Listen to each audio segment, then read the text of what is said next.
Hello, I'm Madam Eva Leodgard, a biology teacher from Educare TZ, and I'm here again to continue with you, my good student, with a good topic of STIs, STDs, and HIV. And as we remember, we passed through some subtopics, and today we are going to wind up our topic through the following remaining subtopics. We already passed through STIs and STDs, HIV and AIDS, but we ended up here on the symptoms of HIV and AIDS. We'll finish up with its effects and prevention measure, and then we will continue with the risky situations, behavior, and practices that can lead to STIs and HIV infection. And finally, we'll wind up with care and support for people living with HIV and the AIDS. Welcome. Starting with the effects of HIV and AIDS, we can see reduced labor and reproduction force. Also, families spend a lot of money to treat patients with HIV and AIDS. Also, increasing number of orphans. Tunavyoangalia effects ama madhara ya HIV, tunaweza kuona kwamba kuna moja, tuna increase ile utegemezi ama tunaita ni life expectancy. Wale wote ambao wanakuwa affected, most of them wanakuwa wanategemea kuweza kulelewa na kuweza kuwekwa kwenye mazingira mazuri ili afya zao ziweze kuimarika. Pia tunaona kwamba tuna increase number of orphans katika community. Wale walio affectiwa HIV, most of them wana familia, wana watoto, then HIV ikifikia stage ya kwamba mtu anakufa, anawaacha watoto wake kama mayatima. Also tunaona kwamba tunaenda ku reduce ile productive force katika jamii. Most of them unakuta walikuwa ni healthier, powerful persons ambao baadaye wanakuwa weakened, wanashindwa kufanya kazi ambazo pengine zingelisaidia hata taifa. Also, another effect is stress, stigma, and discrimination to victims of HIV and AIDS. Madhara mengine yanapelekea HIV inapelekea stress, stigmatization, wanajifeel wanyonge. Yani wanafeel isolated kwa sababu ya hali waliokuwa nayo. Hiyo ni effect nyingine. Also, high cost of treatment and purchase of drugs incurred by the government and reduce the life expectancy. Another effect tunaona kwamba serikali inawekeza hela nyingi kwa ajili ya kununua yale madawa yanayowasaidia wale walioambukizwa HIV kwa ajili ya kuwasaidia kupunguza makali ya vile virusi, mfano kununua ARV drugs kwa ajili ya kuwasaidia wote walioko katika government kuweza kutumia hizo dawa ambao wameaffectiwa. After looking on the effects, now we are going to look on the prevention and the control of HIV. First, abstain from sexual intercourse. Also use sterilized instrument during surgery and delivery, as well as wear disposable gloves when touching other people's body fluid. Tunavyoangalia namna ya kuprevent HIV. Moja, tunajua kwamba ili uweze kujua preventive measure lazima ujue nini kinachosababisha upate HIV.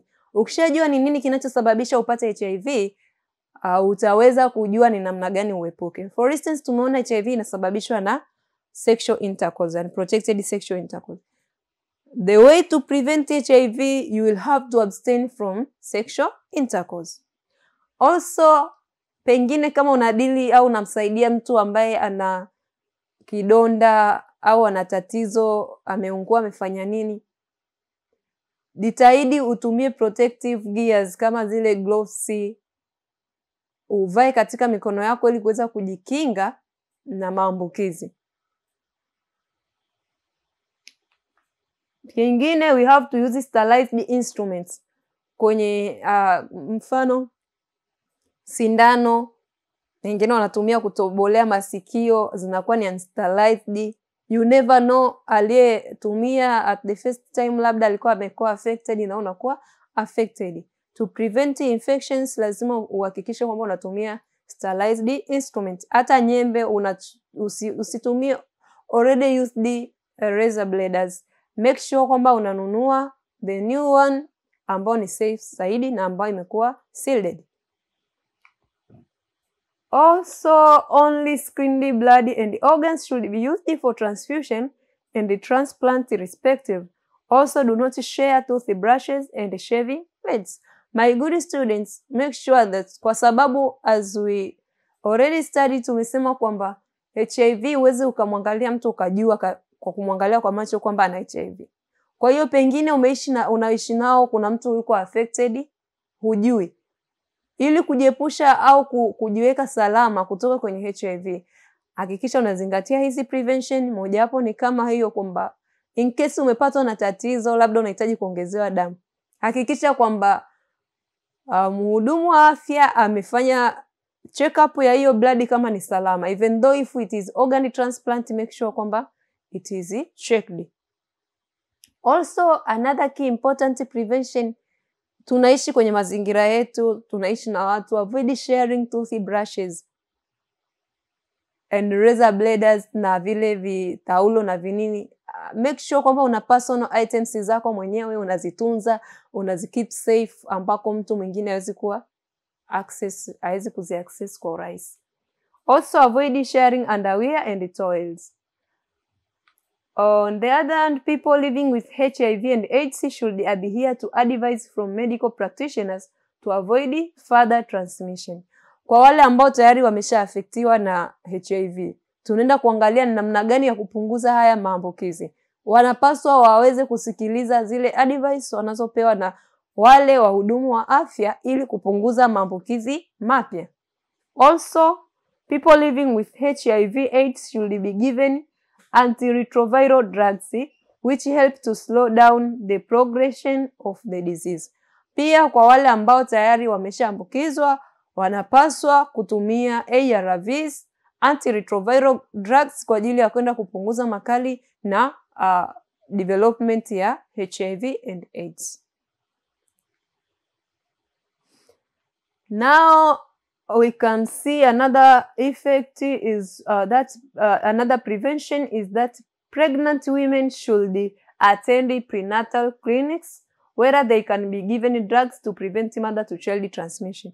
Pengine mama amekuwa mjamzito na ana kiumbe tumboni na ana magonjwa ya HIV.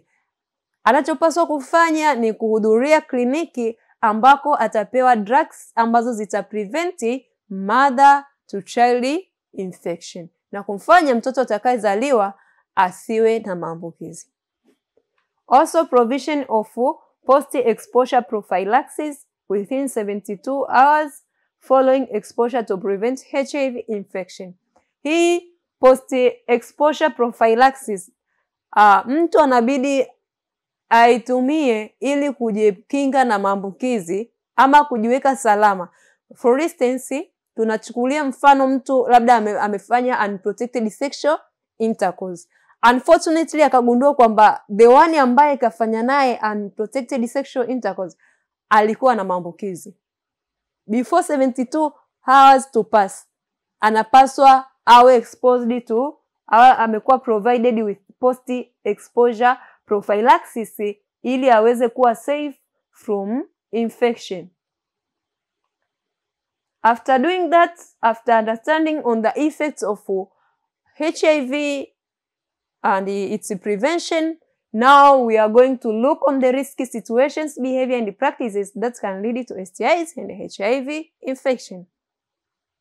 My good students, now we are going to look on the risky behaviors, practices, and situations ambazo zinaenda kukupelekea wewe kupata maambukizi. Ni tabia gani, ni vitu gani ukivifanya unaenda kupata maambukizi ya ukimwi.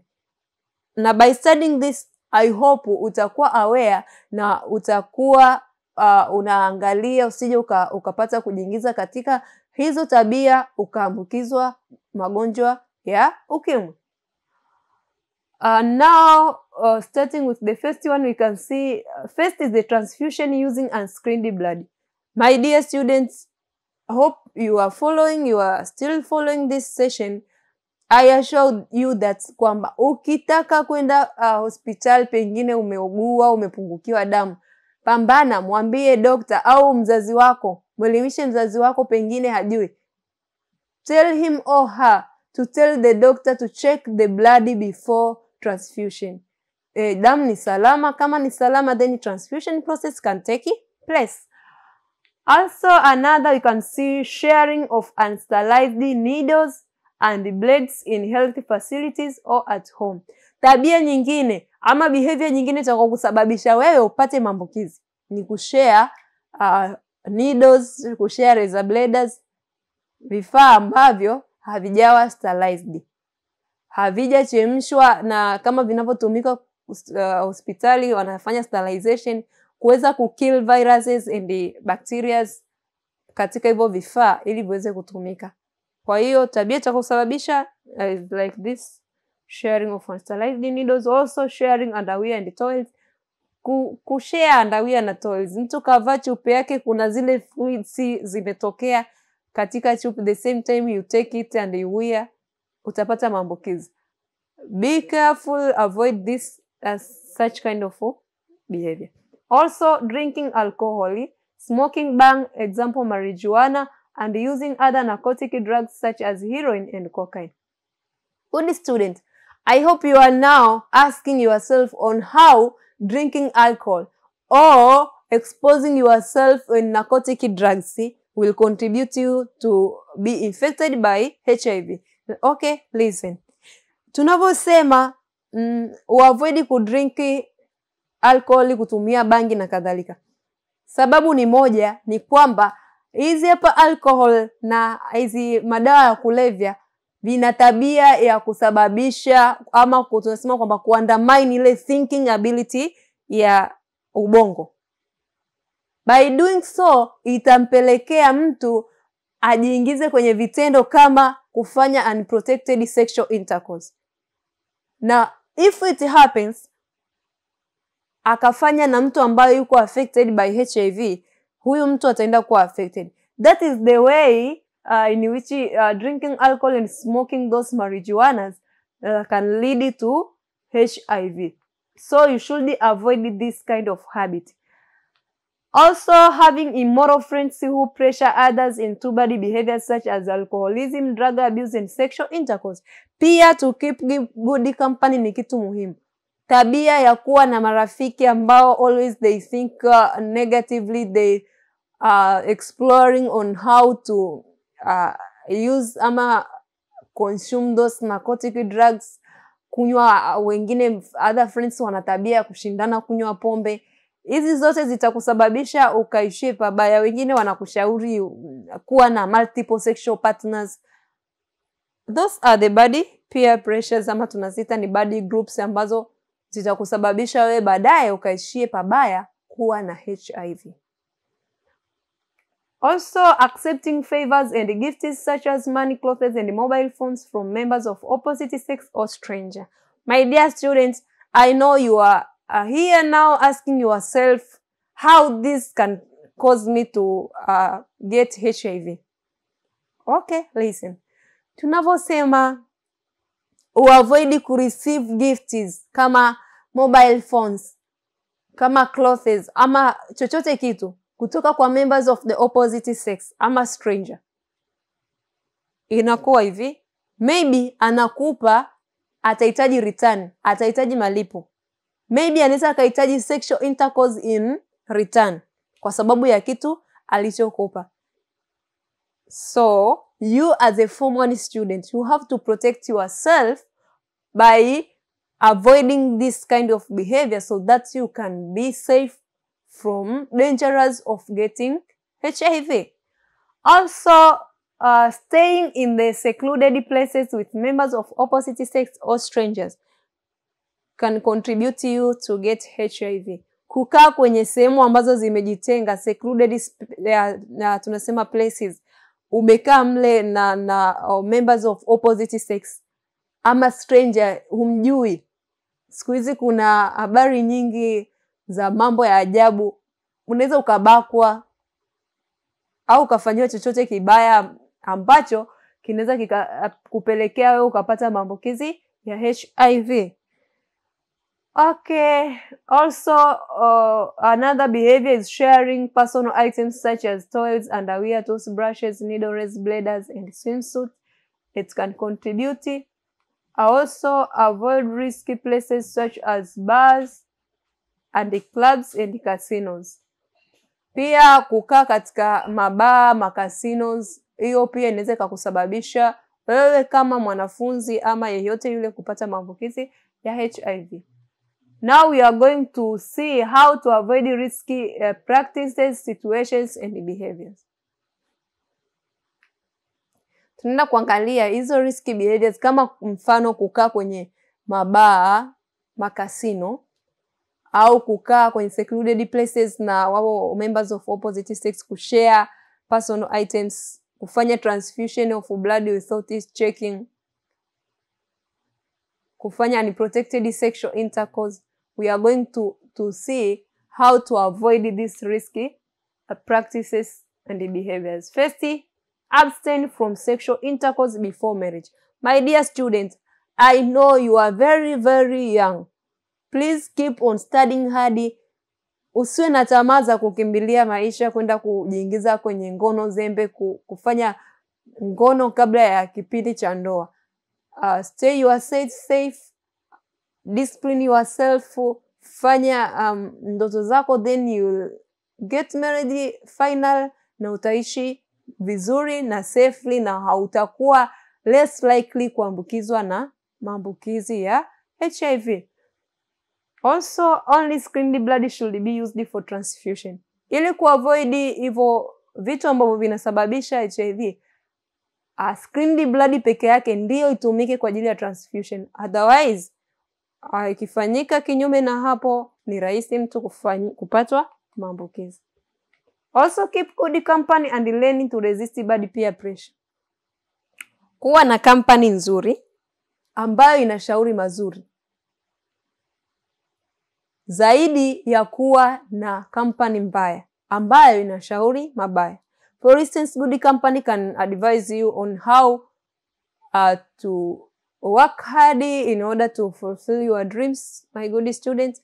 Lakini bad company inaweza kukushauri kutumia narcotic drugs, madawa kulevya.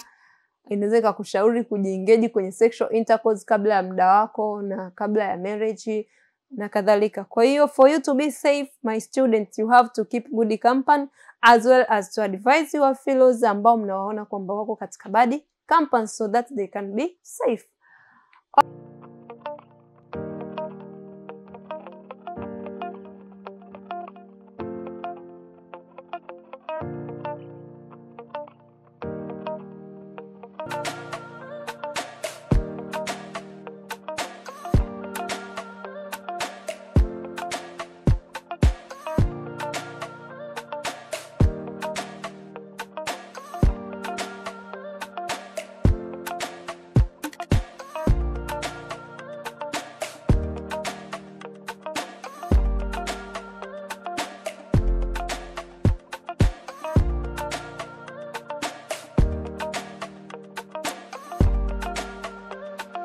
Purchase your tracks today.